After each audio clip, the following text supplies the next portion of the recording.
This is Saved by Grace to Obey. Welcome to our study again, a very critical topic that we have to study. You may recall that we have been looking at the law, and we have looked at various aspects of the law. We are not about to complete this study. There are still many other presentations that we have. You can do well to follow up on this as we proceed. If you are new, please subscribe to our channel so that you don't miss out on anything. We are talking about the law, and we know that this law has divided the Christian world. There are those who think the law is still applicable to our Christian life, and there are those who think otherwise. Today we are dealing with part 4, and part 4 is looking at the nature of the law. Part 4 is looking at the nature of the law. And so I welcome you as we study this subject. Let us pray. Our Father and our God, honor and glory is unto thee. Thank you for your love and thank you for your grace. We are here to learn of thee. Please speak to us because we are listening. We pray in Jesus' name. Amen. Now, brothers and sisters, the subject of the law, very divisive in the Christian world.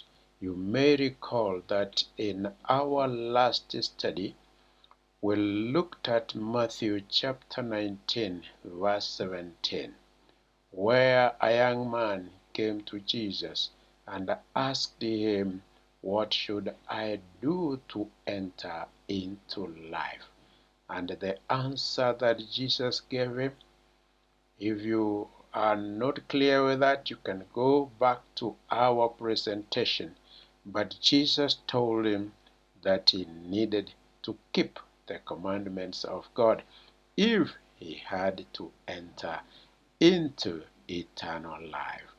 The 10 commandments spoken on Mount Sinai are the commandments referred to in this text. And in harmony with this, we have the words of Christ through the beloved disciple in Revelation chapter 22, verse 14. What does the Bible say? Blessed are they that do his commandments, that they may have right to the tree of life and enter in through the gates into the city. Blessed are they that do his commandments. So when we do his commandments, we are blessed. And these are blessings that none of us should decide to miss. Now, brothers and sisters, what is the character of the law? The character of the law. We now want to examine this law in order to learn its character. And first, we quote the words of David.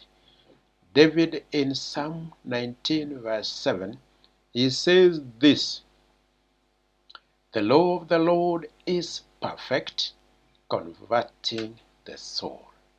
The law is perfect, converting the soul. A perfect law, if kept, will form a perfect character. If a man has a perfect character, he is a perfect man. And that is all that God requires of any of us, all that he can require of anyone. Paul also adds his testimony to that of David And what does he tell us in Romans chapter 7, verse 12? He says this: the law is holy, and the commandment holy and just. The law is holy, the commandment holy, and just and good. Something that is holy.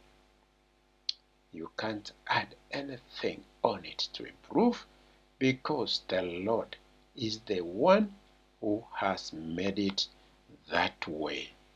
Now, this position agrees with the words of Nehemiah. What does Nehemiah say about Mount Sinai?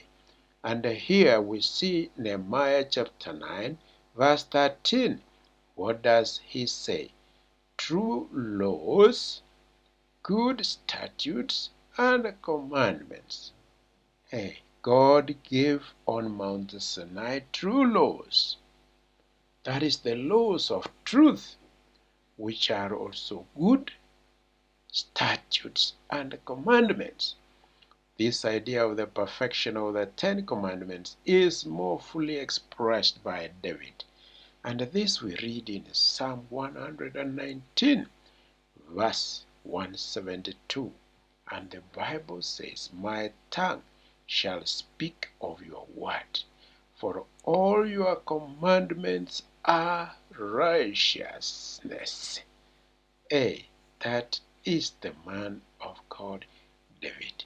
Is saying that all the commandments of God are righteousness. David is moved by the Holy Spirit. He is inspired to utter these words. They are words of encouragement. They are telling us that when we get hold of the commandments of God and we do them, that is righteousness. Now, these commandments are not simply good. They are righteousness itself. We remember that Moses said of the commandments, and we read that in Deuteronomy chapter 6, verse 6. And he says this, and these words which I command you this day shall be in your heart, and that we should talk of them at all times. That you read in verse 7. But it is as true of a man now as when Solomon wrote in Proverbs 23, verse 7. What did he say? As a man thinks, so is he. As a man thinks in his heart, so is he. Indeed, what does that mean?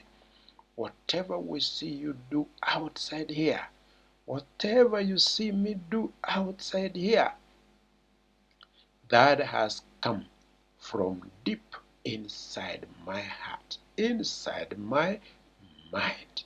So what you see here is a reflection of what is inside. Now, therefore,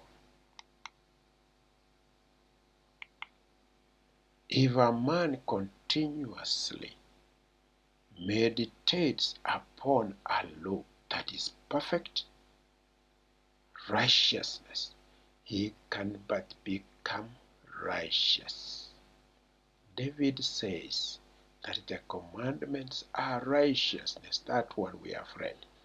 But the Lord, through the prophet Isaiah, gives us a still deeper insight into their perfection. Isaiah chapter 51, verse 6. What does the prophet of the Lord say? Lift up your eyes to the heavens, and look upon the earth beneath, for the heavens shall vanish away like smoke, and the earth shall wax old like a garment, and they that dwell therein shall die in like manner. Take note of the next statement. But my salvation shall be forever, and my righteousness shall not be abolished. What an assurance that is! The law is righteousness, and the Lord has declared that his righteousness shall not be abolished. What does that mean? It means that his law shall not be abolished. It must stand. Now,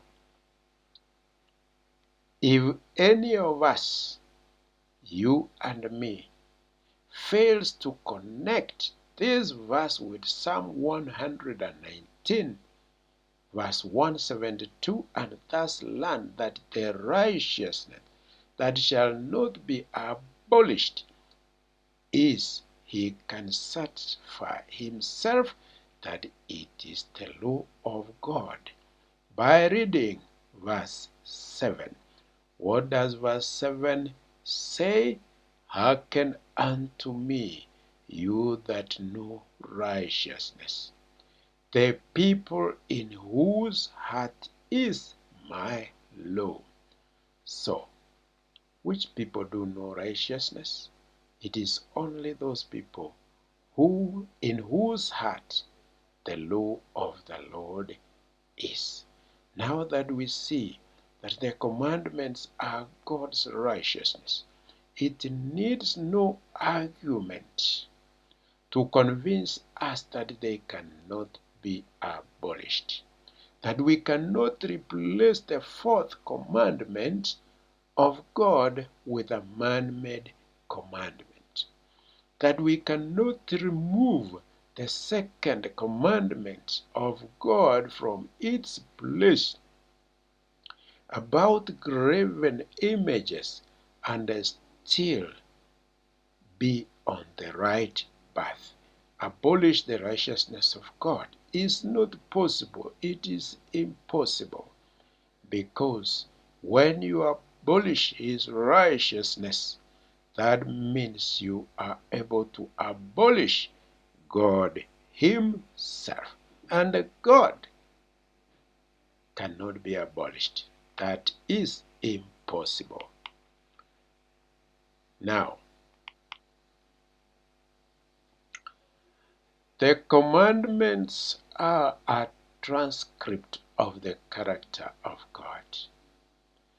It is not, however, the fact that God's law cannot be abolished that we wish to call your special attention, but that it is God's righteousness. God is all righteousness. He is all perfection, and therefore the law must be a transcript of his character. God wanted man to be like himself, righteous. But how could poor fallen man know what righteousness is? He must needs have a perfect guide to direct his actions. Yes, we are fallen. We cannot be righteous. We can only do that with very clear direction and guidance. And God could not associate with man and thus teach them what is righteousness, for they could not stand even his voice, much less the sight of his person. What do I mean? When Adam sinned, he ran away from God. He had God walking in the garden, and he ran away, much less the sight of his person. That is why he didn't see him. He didn't want even to see him. So he wrote out a description of his character in words suited to the comprehension of human beings, and committed it to us. Now, Christ tells us that the Ten Commandments hang from the great principle of love. How many of our people have misused this statement? Love. Christ abolished the law and replaced it with the law of love. But this one commandment anchors all the 10. Now, God is love, yes. By studying them and obeying them, we become like them, or what is the same thing, like God. We write this with all reverence. We would not be understood that any human being can approach the perfection of God in any particular, but God himself has said in 1 Peter 1:16, "Be holy, for I am holy." God has said that you and me should be holy because he is holy. And then Christ in Matthew 6:48 says, "Be ye therefore perfect, even as your Father, which is in heaven, is perfect." So it is a requirement that God places, that we need to be like him. We need to be perfect because our God is perfect. Now, we are to become sinless if we have to be perfect. We have to be pure, and even then God in his goodness will be infinitely above us. But someone may say, "I do not see anything about the 10 Commandments worthy to be called a transcript of God's character." It seems like degrading God to say that they are his righteousness, but it is only God who has declared that. Brothers and sisters, that simply shows that you have not meditated upon them, if you think that way, sufficiently enough to become acquainted with them. Paul says that the law is spiritual. You read that in 1 Corinthians chapter 2, verse 14. And spiritual things are only spiritually discerned.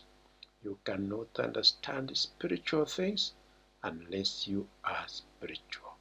What does that verse say?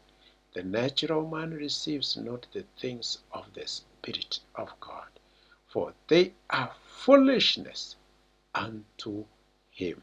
Yes, they are foolishness unto him, because that natural man has not been born again. That is where we have the problem. Now, we see beauty only in that which we love, and Paul says in Romans 8, verse 7. What does Paul say in Romans 8, verse 7? The carnal mind is enmity against God, for it is not subject to the law of God, neither indeed can be. But when the carnal mind has been subdued, and the man has yielded to the requirement of the law, he can exclaim with Paul, as in Romans chapter 7, verse 22, "I delight in the law of God after the inward man." Or even with David in Psalm 119, verse 97, the Bible says, "Oh, how I love your law. It is my meditation all the day." Now, these two men, they have given to us clear indications on what the law of the Lord can do to man. Delight in it, and you can't go wrong. Love the law of God, and loving it means obeying it. That is the mediation of the servant of the Lord, David. Now, the infinite depths of truth. What are we getting here? Infinite depths of truth. Yes, let's see. The better acquainted we become with God's law, the greater it appears to us. David thought much on the law, and they said, Psalm 119 verse 96, I have seen an end of all perfection, but your commandment is exceeding broad. I have heard people say that how can you limit God to only 10 commandments when there are hundreds and hundreds of commandments? All other commandments are secondary. They are based on the 10, which are broad. It is so broad that it covers every act that any rational creature can perform, and every thought that the mind of man can conceive. For Bible proof of this, let us read Hebrews chapter 4 verse 12. The Bible says, For the word of God is quick and powerful, and sharper than any two-edged sword, piercing even to the dividing asunder of soul and spirit, and of the joints and the marrow, and is a discerner of the thoughts and the intents of man. Brothers and sisters, what more do we need? This text has proven to us that the law of God is deep. The law of God is wide. The law of God goes even into our minds, and it discerns what we are thinking. It discerns what our intentions are. Now, there is no sin, either of word, deed, or thought, which the law of God will not search out and condemn. How necessary then that we may make it our study. As we do not wish to cherish sin, and thus fail of eternal life, we must understand in all cases just what sin is. And to this end, let us never cease to pray with the psalmist. How does the psalmist pray? Psalm 119 verse 18 says, Open my eyes, that I may behold wondrous things out of your law. Let us pray this same prayer earnestly and sincerely, that the Lord will open our spiritual eyes. Open our spiritual eyes so that we can behold the things of the law. We cannot do away with the law. If we try that, that will be at our detriment and at our eternal loss. May the Lord help us as we contemplate on this and as we plan to obey all the commandments of God. And as I finish, Many people will accuse me of stressing so much about the law. We are not saved by the law, but we cannot be saved if we break the law with impunity. We cannot be saved if we break the law of God with impunity. Jesus says in John 14:15, if you love me, keep my commandments. Let us pray. Our precious Father in heaven, we thank you, we praise you, we worship you. Thank you for speaking to us. And thank you for bringing to us the clear indication of what we require of us. You've taught us the nature of the law. It is perfect, it is holy, it is righteousness. Bless each one of us and make us ready for your coming. We pray in Jesus' name. Amen. God bless you and see you next time.